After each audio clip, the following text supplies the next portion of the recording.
In the words of Marvin Gaye, hey, what's going on? What is going on? New reports have just surfaced on the internet that Canelo Alvarez, baby, you want baby, I know that, from Guadalajara, Mexico, is currently, get this, in negotiations to have a rematch with that boy Bud, Terence Crawford. In this video, I'm going to give you guys my thoughts. What up, Fight World? It's your boy Ego, and I'm back with some more boxing. Now, I love my job. Things are finally starting to pick up. We've been in a bit of a dry spell in the world of boxing, in my opinion.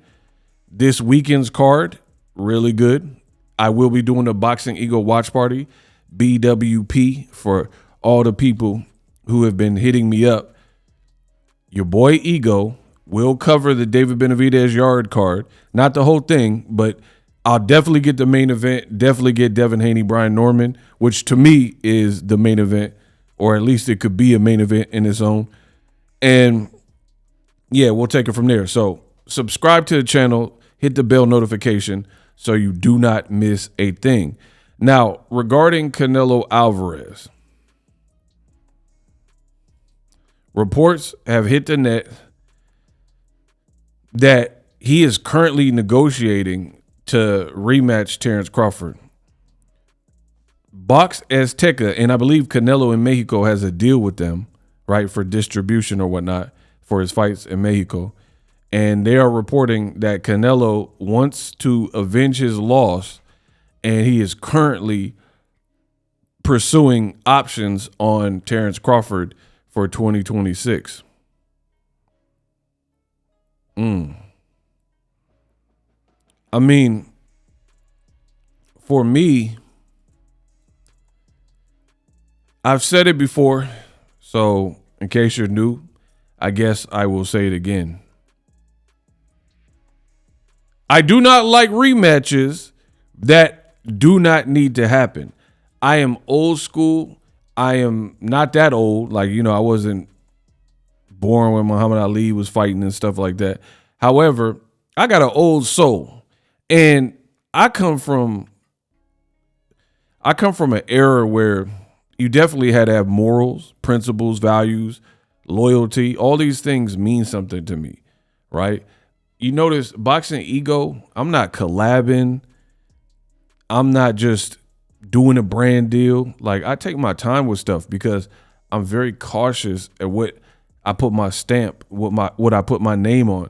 Like in the MMA world, Mighty Mouse or whatever, he did a joint podcast with somebody in the MMA world who's a YouTuber, and then come to find out, people are now giving that YouTuber backlash, saying he's saying racist things against Dagestani people and calling people names and all that stuff. So he was forced to, I guess, cancel the joint venture they did. See, that has never happened to me, because I feel like, if I'm not saying nothing can happen, but for me, if I put my name on it, I've already done my research. And from what people are saying in the comments section, it don't sound like Mighty Mouse did that as a YouTuber. He didn't do his background check, or he knew of this and knew that the YouTuber was saying this, that, and the third, and he didn't care. And, you know, he wanted to get his views on and collabo. Me, I don't do that. So I'm very cautious about that. So back to rematches. I'm not big on rematches that don't need to happen. And from what I've seen in the first fight, what is to tell me that anything, and I mean anything, will be different in a Canelo rematch? Like, give me, you could argue, oh, but Canelo gave him a chance. Who cares, bro? He got the belts. He already got the belts. You know what I mean? He got the belts. You look flat. Canelo, and to be honest, I really don't like it for Canelo, because I would favor Crawford again. From what I've seen in the first fight, I can't overlook that because I've already said it before the Crawford fight even happened. Canelo has shown signs of regression for a minute, well before the Crawford fight. Even in his fight right before Crawford, William Skull or whatever his name is, Canelo looked horrible in that fight. So he was coming off a performance where he really didn't look good. So even though Crawford is older, he ain't been beat up. He takes care of his body, pause. You know, he's not out here doing the fool and drinking and smoking and, you know, poisoning his body. He said he learned from family members that had addictions and stuff, so he stayed away from that. I seen he said that in the podcast.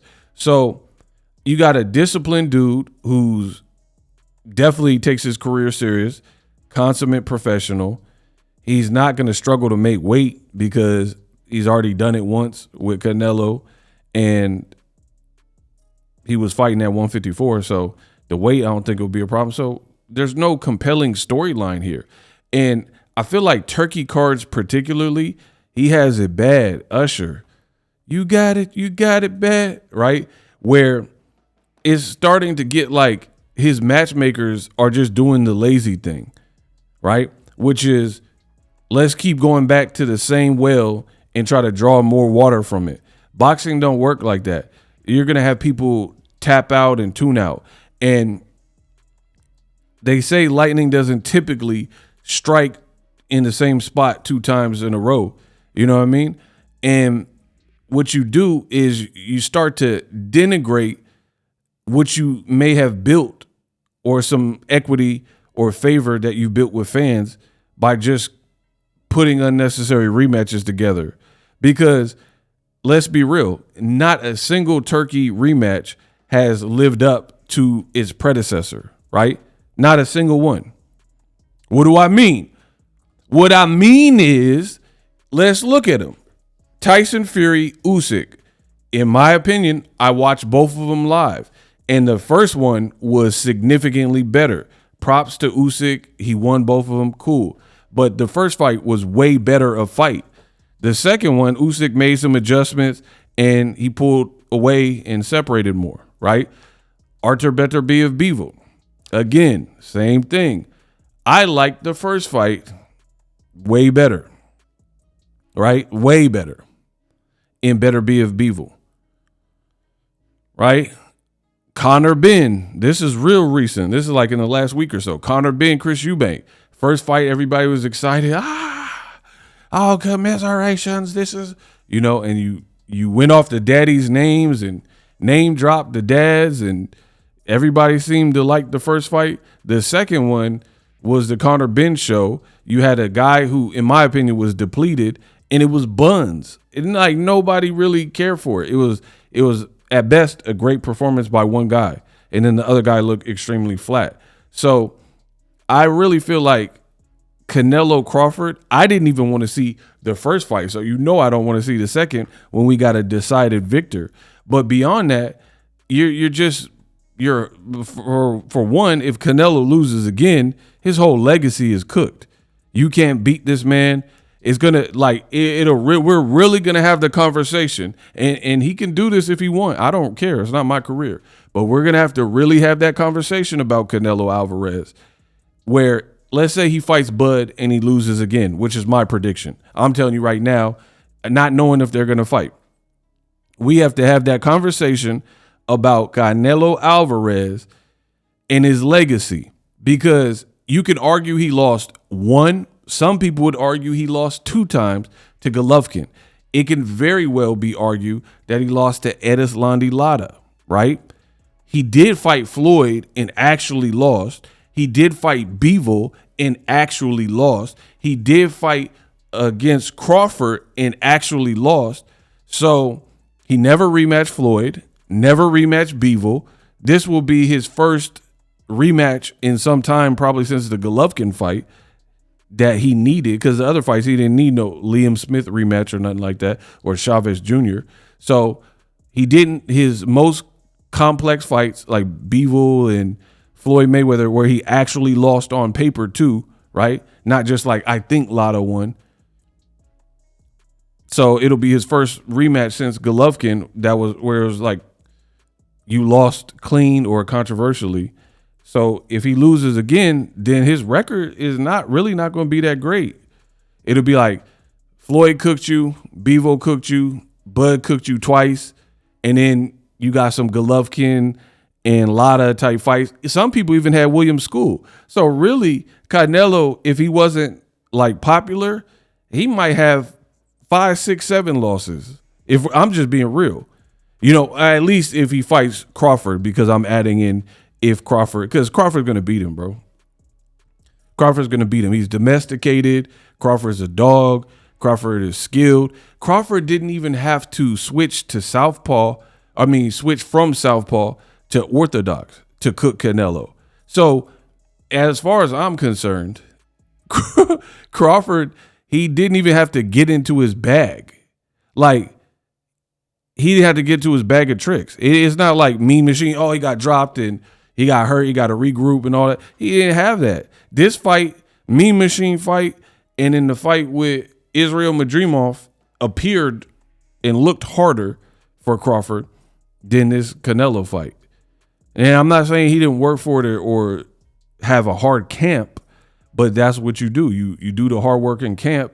So when it comes fight time, you're prepared and you're ready.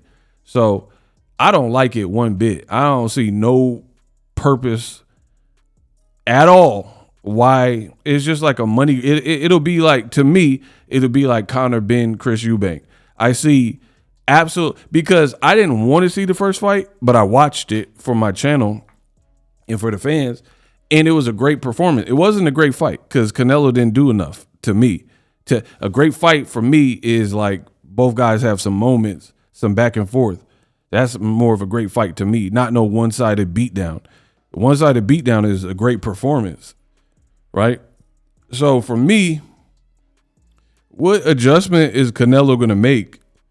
He's shop worn. His feet are super slow. Crawford didn't even all the way have to get in his bag by switching both times or a bunch of times. So what is he going to do? Do something illegal? Like take some PEDs and hit Jaime Munguia? Like I don't see the vision. And I feel like people who had a good time with the first fight, you're going to hurt that. It'll be like Brandon Rios, Mike Alvarado 3, which I went to. And I was so mad because I flew to Denver for that fight. The first 2 fights, bangers. Third fight, I was like, man, it's going to be another war. I'm going to get some good footage. Horrible fight. They were throwing beer bottles at Alvarado. They said he quit. You know what I mean? It was ugly. So I feel like, speaking of ugly, I feel like Crawford and Canelo can get very ugly if they follow through with this rematch. And like, credit to Crawford. His world has been blowing up. He was in Japan. He's in Istanbul. It looked like he's doing modeling stuff. So all praise to Crawford. He's the man, He solidified himself. He took a weird gamble in terms of moving up in weight. How he did it, it was still a challenge. And that's the final thing I'll say. Bud moving up in weight so much, that was the only intrigue. Like I told you from jump, I didn't make a prediction for this fight, but I spoke on it. And I told you from jump, the only conversation is, can Bud take a punch? How will he look in the higher weight class? But I also said Crawford is way more skilled than Canelo Alvarez. So his skill level and the dynamics and wrinkles to his game far superior to especially this current version of Canelo. I told you that. So if the only compelling thing was, how does Bud look after a long layoff and at an added weight that we haven't seen him at? He already answered those questions. The year layoffs aren't bothering him. Boom. The weight didn't bother him. He took Canelo's best shots. No problem. So how are you going to sell me on a rematch when the only compelling thing was the curiosity factor and the unknown of it regarding Bud Crawford? Like, oh, how will he look in a new weight class? He jumping up 3 weight classes. That's already been answered. And we've seen how he performed. So I'm not interested. Let me know what you think.